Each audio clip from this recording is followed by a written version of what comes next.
We are Kavya Lillian Elliott, and we're REPAIRishable. We're current university students who often struggle to buy nutritious food against rising grocery store prices.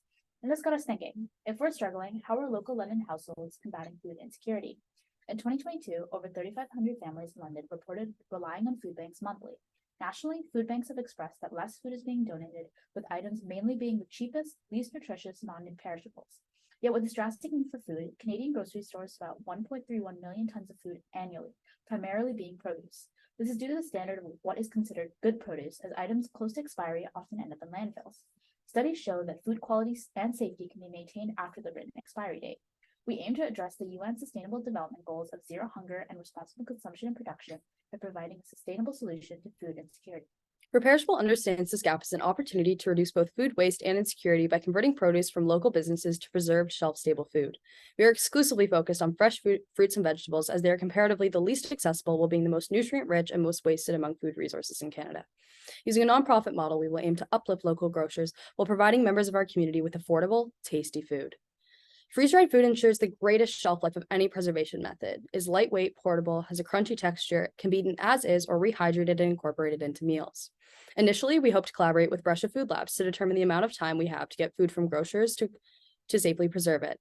Through this research, we also hope to combat the stigma of expired, less visually appealing food as subpar for consumption. We believe growing from London is crucial, as we see this issue through our community and understand its impact. Accounting for the cost of freeze dryers, commercial kitchen space, startup and reoccurring operating costs, we expect our first year of business to cost $150,000. Through grant funding from projects like the Ontario Trillium Foundation, in addition to the winning funds through this challenge, we can cover the cost of developing the first of many REPAIRishable operations. By targeting smaller culture-specific grocers, we hope to provide a wide array of shelf-stable food to account for the diversity of people suffering from food insecurity. Collaborating with local businesses first will allow us to take on smaller portions of produce, ensuring we do not perpetuate the issue. Based on estimates, independent grocers waste comparatively less produce than large chains, but unfortunately still lose around 30% of all their produce. So how exactly does this work?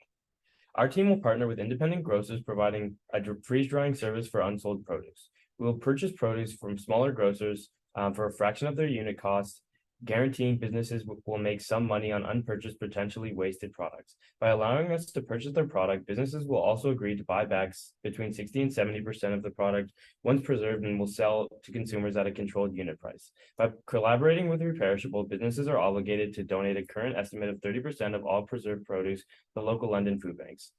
Once proved successful, REPAIRishable will expand to the rest of Canada.